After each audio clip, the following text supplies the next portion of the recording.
రాజశేఖర రెడ్డి గారి గురించి నేను మీకు చెప్పాల్సింది కొత్తగా ఏమీ లేదు. ఇక్కడ చాలా మందికి రాజశేఖర రెడ్డి గారు చాలా బాగా తెలుసు. ఎన్నో అద్భుతాలను అద్భుతంగా చేసి చూపించిన నాయకుడు రాజశేఖర రెడ్డి గారు. కేవలం 5 సంవత్సరాలు మహానాయకుడు. కేవలం 5 సంవత్సరాలే ముఖ్యమంత్రిగా ఉన్నది. కానీ 5 సంవత్సరాలలో ఎన్నో కార్యక్రమాలు చేశాడు. పేదల కోసం చేశాడు, రైతుల కోసం చేశాడు. ఉచిత విద్యుత్ అయితేనేం, రుణమాఫీ అయితేనేం, ఆరోగ్యశ్రీ అయితేనేం, ఫీజు రీయింబర్స్మెంట్ అయితేనేం, 108 అయితేనేమి, లక్షల మందికి పేదలకు ఇందిరమ్మ ఇల్లు అయితేనేమి, పేదవాళ్లకు భూములియడం అయితేనేమి, లక్షల ఎకరాలు, ఇలా 1 కాదు 2 కాదు ఎన్నో అద్భుతమైన పథకాలు చేశారు రాజశేఖర రెడ్డి గారు. అప్పుడు రాజశేఖర రెడ్డి గారు ముఖ్యమంత్రిగా ఉండంగా 2006లో కాంగ్రెస్ పార్టీ కేంద్రంలో మన్మోహన్ సింగ్ ప్రధానమంత్రిగా ఉన్న రోజుల్లో ఈ కార్యక్రమానికి శ్రీకారం చుట్టారు. మహాత్మా గాంధీ జాతీయ గ్రామీణ ఉపాధి హామీ పథకం. మన భాషలో కరువు పని అంటాం, లేక ఉపాధి హామీ పని అంటాం.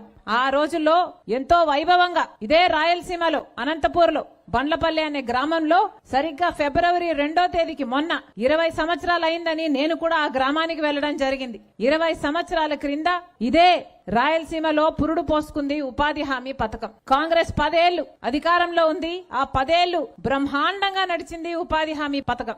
ఆ రోజుల్లో రాజశేఖర రెడ్డి గారు ముఖ్యమంత్రిగా ఉన్నప్పుడు ఆంధ్ర రాష్ట్రంలో ఇదొక పైలట్ ప్రాజెక్ట్ గా తీసుకున్నారు. ఆ రోజుల్లో మహిళలందరూ వచ్చి రాజశేఖర రెడ్డి గారి దగ్గరికి వచ్చి, అయ్యా మాకు మగవారితో సమానంగా వేతనాలు ఇవ్వండి, మేము చేసే కష్టం తక్కువైనా కూడా మా చేతనైనంత చేస్తున్నాం, మాకు బిడ్డలున్నారు, మేము ఇల్లు నడుపుకోవాలి అంటే రాజశేఖర రెడ్డి గారు వెంటనే ఒప్పుకొని ఆడవాళ్లకు కూడా సమానంగా మగవారితో సమానంగా వేతనాలు ఇప్పించారు ఆ రోజుల్లో ఉపాధి హామీ పథకంలో. అలాగే మాకు మధ్యవర్తులొద్దు, కమిషన్ కట్టింగ్లు అవుతున్నాయి, మాకు నేరుగా డబ్బులు వచ్చేటట్టు చూడండి అంటే ఒకేసారి 60 లక్షల అకౌంట్లు ఓపెన్ చేసిన ఘనత రాజశేఖర రెడ్డి గారు. మన రాష్ట్రంలో విధి విధానాలన్నీ రూపొందిస్తే ఆ తర్వాత ఫేజ్ 2లో దేశమంతా అమలైంది ఉపాధి హామీ పథకం. ఎంతో అద్భుతంగా అమలైంది. మన రాష్ట్రంలో అయితే రాజశేఖర రెడ్డి గారు ముఖ్యమంత్రిగా ఉండంగా 1,10,00,000 జాబ్ కార్డులు ఇచ్చారు. అంటే దాదాపు 2,25,00,000 మంది కుటుంబానికి ఇద్దరేసుకున్నా అంతమంది పని చేశారు ఉపాధి హామీ పథకంలో. అంత వైభవంగా జరిగింది ఉపాధి హామీ పథకం. అసలు ఇంతటి ఉపాధి హామీ పథకం ప్రపంచంలోనే ఎక్కడా లేదంట. కోట్ల మంది ప్రజలు ఒక ఉపాధి హామీ పథకంలో ఇంతమందికి ఉపాధి కల్పించడం అన్నది ప్రపంచంలోనే ఎక్కడా లేదు. ఇది అతి పెద్ద ఉపాధి పథకం కాబట్టి ప్రపంచంలో ఎన్నో దేశ విదేశాల దగ్గర నుంచి వచ్చి కూడా, ఇక్కడ యూనివర్సిటీల నుంచి వచ్చి కూడా రీసెర్చ్ పేపర్లు తయారు చేసి మరీ వెళ్లారు ఉపాధి హామీ పథకం మీద. అంత గొప్ప పథకం మహాత్మా గాంధీ జాతీయ గ్రామీణ ఉపాధి హామీ పథకం. ఎంతో మందికి ఆసరానిచ్చింది. ఎంతో మంది మహిళలు సైతం పని చేసుకోగలిగారు, వాళ్ళ బిడ్డలు కొంచెం పెట్టుకోగలిగారు, చదివించుకోగలిగారు.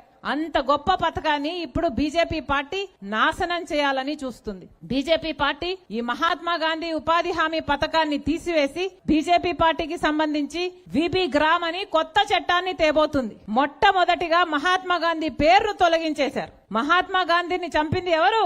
ఆర్ఎస్ఎస్ సభ్యుడు గాడ్సే. ఆర్ఎస్ఎస్ సభ్యుడు గాడ్సే మహాత్మా గాంధీని చంపేస్తే మన మోడీ గారు మహాత్మా గాంధీ పేరు పెట్టుకున్న ఈ జాతీయ ఉపాధి హామీ పథకాన్ని చంపడానికి పూనుకున్నారు. ఇద్దరికి పెద్ద తేడా లేదు. గాడ్సే మహాత్మా గాంధీని చంపారు, మోడీ మహాత్మా గాంధీ సిద్ధాంతాలని చంపుతున్నాడు. ఇద్దరికి ఏమైనా తేడా ఉందా? అసలు కాంగ్రెస్ పార్టీ ప్రవేశపెట్టిన ఉపాధి హామీ పథకానికి ఇప్పుడు బీజేపీ పార్టీ తెస్తున్న కొత్త ఉపాధి హామీ పథకానికి నక్కకు నాగలోకానికి ఉన్నంత తేడా ఉంది. ఇంతకు ముందు ఉపాధి హామీ పథకము అంటే ఎలా ఉండేది? మన గ్రామాలలో గ్రామ సభలు పెట్టి గ్రామ పంచాయతీల్లో ఆ గ్రామానికి ఏం పనులు కావాలి అని నిర్ణయించుకునేవారు. మనకు రోడ్లు కావాలనా, బాయి కావాలనా, లేక చేన్లో పని చేయాలనా, లేక పూడికలు తీయాలనా, ఏ పని కావాలి అన్నది గ్రామ సభలు పెట్టి గ్రామాల్లో నిర్ణయిస్తే ఉపాధి హామీ పని అన్నది దానికోసం వాడుకునేవారు. దానికోసం ఉపాధి కల్పించి దానికోసం వేతనాలు ఇచ్చేవారు. ఇప్పుడు బీజేపీ పార్టీ తెచ్చే కొత్త పథకమట, బీజేపీ పార్టీ చెప్తుందట, కేంద్రం చెప్తుందట ఎక్కడ ఏ పనులు చేయాలి అని. ఇక గ్రామంలో గ్రామ సభ్యులు నిర్ణయించరు. గ్రామం కోసం, గ్రామ అభివృద్ధి కోసం ఈ ఉపాధి హామీ పథకాన్ని వాడరట. అంటే పక్కన ఎక్కడో ఒక ప్రాజెక్టో లేక ఒక రోడ్డు పనో జరిగితే ఆ కాంట్రాక్టర్ కింద ఉపాధి హామీ పనిని అప్పచెప్తే వీళ్ళందరూ వెళ్లి దాని కింద పని చేయాలట. అంటే ఆఖరికి ఇది ఎలా అయిపోతుంది అంటే ఆ కాంట్రాక్టర్ కు లేబర్ సప్లై చేసే యంత్రాంగంగా గ్రామాలు మారిపోతాయి. ఇదేనా మనకు కావాల్సింది? ఆలోచన చేయండి. ఎక్కడ చూసినా ఇప్పుడు బీజేపీ పార్టీ పోస్టర్లు పెడుతుంది. కాంగ్రెస్ పార్టీ 100 రోజులే ఇచ్చింది ఉపాధి హామీకి, మేము 125 రోజులు ఇస్తాము అని. చూసారా అన్నా? ఎక్కడైనా చూసారా?